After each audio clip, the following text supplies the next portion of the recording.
प्रश्नावली 8.1 का जो तीसरा प्रश्न है, दर्शाइए कि एक चतुर्भुज के विकर्ण परस्पर समकोण पर समद्विभाजित करें तो वह एक समचतुर्भुज होता है। तो एक चतुर्भुज हमने यहाँ पे कोई भी बना दिया, किसी भी आकार का ABCD। हमको क्या दिया है, इसके जो विकर्ण हैं समकोण पर समद्विभाजित कर रहे हैं, जहाँ पर ये टकरा रहे हैं, यहाँ पर जो कोण बन रहे हैं ये हैं समकोण। कैसे कोण है? समकोण बन रहे हैं, 4 के 4 कोण। और समद्विभाजित का मतलब क्या है कि AC के 2 टुकड़े हो गए एक जैसे, और BD के भी 2 एक जैसे टुकड़े हो गए बराबर। तो दिया है, जो चीज़ हमको दी गई है उनको नोट कर लेते हैं। एक तो हमको दिया है चतुर्भुज ABCD, ठीक है। दूसरा विकर्ण क्या है, AC और BD। हम इसको ऐसे भी लिख सकते हैं, AC लंब है BD पर, ये दोनों क्या है, एक दूसरे पे लंब हैं। और क्या है, समद्विभाजित भी करते हैं, तो इसका मतलब OA बराबर OC। सीधे हम ये भी लिख सकते हैं, या ये लिख सकते हैं विकर्ण जो हैं एक दूसरे को समद्विभाजित करते हैं। या हम सीधे लिख लें OA बराबर OC, OA बराबर OC तथा OB बराबर OD। देखो, समकोण पर समद्विभाजित कर रहे हैं, यानी कि जहां पर दोनों विकर्ण एक दूसरे को टकरा रहे हैं, काट रहे हैं, इनके प्रतिच्छेद बिंदु पर दोनों के 2 टुकड़े हो जा रहे हैं। तो AC के 2 बराबर टुकड़े हो गए, OA है, एक का नाम OC है। BD के 2 बराबर टुकड़े हो गए, एक का नाम OB और एक का नाम OD हो गया। ये हमको दिया गया है। सिद्ध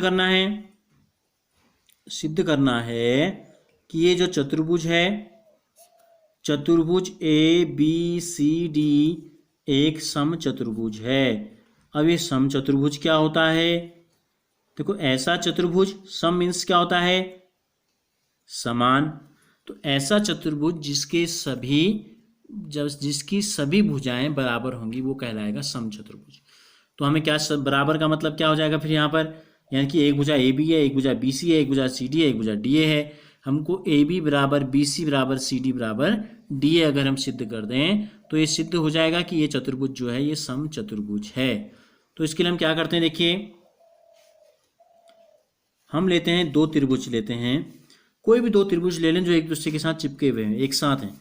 माना हम AOB से शुरू करते हैं, त्रिभुज AOB व इसके साथ दूसरा त्रिभुज है BOC। इन दोनों त्रिभुजों में कौन कौन से ले लिया हमने, AOB और BOC। तो देखो, AOB और BOC में क्या समानता है, OA OC के बराबर है। OA किसके बराबर है, समीकरण नंबर 1। चाहें तो दिया है भी लिख दें, नहीं तो हम क्या लिख सकते हैं, दिया है लिख देते हैं, वहां मैंने आपको समझाई दिया है। दूसरा क्या है, ये जो भुजा दिख रही है आपको डबल डैश वाली, OB किस में है, देखो AOB में भी है, OB देखो यहां भी है, और OB BOC में भी है। तो OB बराबर OB। समीकरण नंबर क्या हो गया, 2। क्यों बराबर है दोनों, क्या कहते हैं इसे कहते हैं उभयनिष्ठ भुजाएं। और तीसरा देखो, ये कोण जो है और ये कोण 4 के 4 90 हमने आपको बताया, क्यों, क्योंकि जो विकर्ण हैं ये एक दूसरे को समकोण पर काट रहे हैं, जहां पर काट रहे हैं वहां पे समकोण बन रहा है। तो कोण AOB बराबर कोण BOC बराबर 90।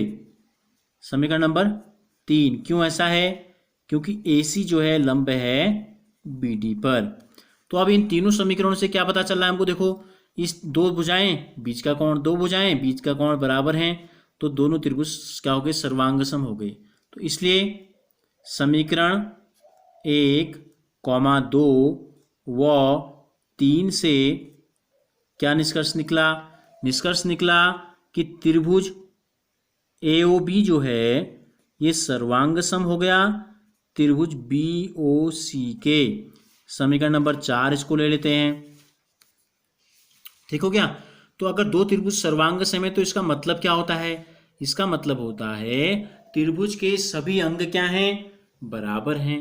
तो 3 अंग तो हमने बराबर दिखा दिए, 2 भुजाएं और एक कोण। अब बची क्या, एक भुजा और 2 कोण बच गए। तो एक भुजा कौन सी बची, इस त्रिभुज की ए बी और इस त्रिभुज की बी सी।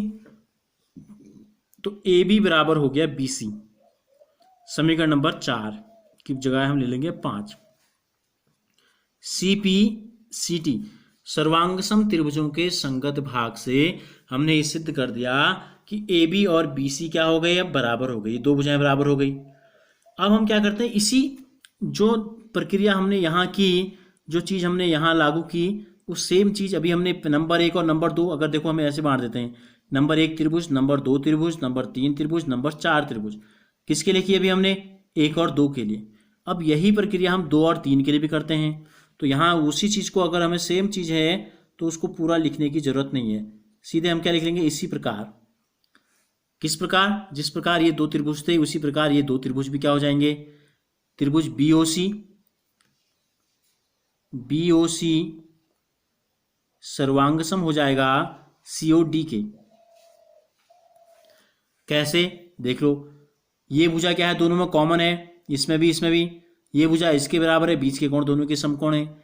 तो ये दोनों भुजाएं बराबर हैं, तो इनके संगत भाग इस त्रिभुज का बी सी और इस त्रिभुज का सी डी भी बराबर हो जाएंगे। ठीक है, इसलिए बी सी बराबर हो गया सी डी। समीकरण नंबर 6 ये भी हो जाएगा सी पी सी टी से।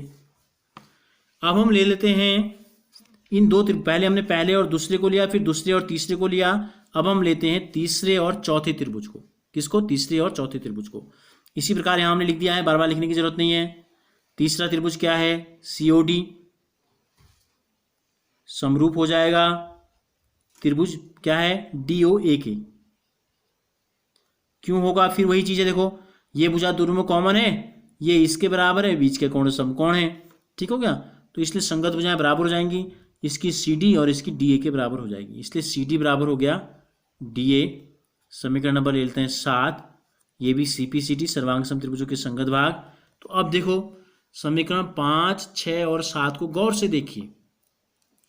ए बी किसके बराबर है, बी सी के।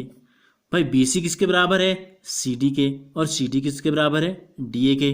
तो समीकरण 5, 6 और 7 से क्या निष्कर्ष की ओर बढ़ रहे हैं हम, समीकरण 5, 6 व 7 से क्या निष्कर्ष निकला, ए बी किसके बराबर है, बी सी के। भाई बी सी किसके बराबर है, सी डी के, और सी डी किसके बराबर है, डी ए के। तो चारों भुजाएं क्या हो गई, इस चतुर्भुज की चारों भुजाएं बराबर सिद्ध हो गई। ए बी बी सी के, बी सी सी डी के, सी डी डी ए के, यानी कि चारों बराबर हो गई। तो जिस चतुर्भुज की चारों भुजाएं बराबर हो जाएं तो वह चतुर्भुज क्या कहलाता है, वह कहलाता है समचतुर्भुज। तो अतः चतुर्भुज ए बी सी डी एक समचतुर्भुज है। और हमसे कहा क्या था, हमसे कहा था कि इस चतुर्भुज को समचतुर्भुज सिद्ध करो। तो ये हो गया हमारा, सिद्ध हो गया।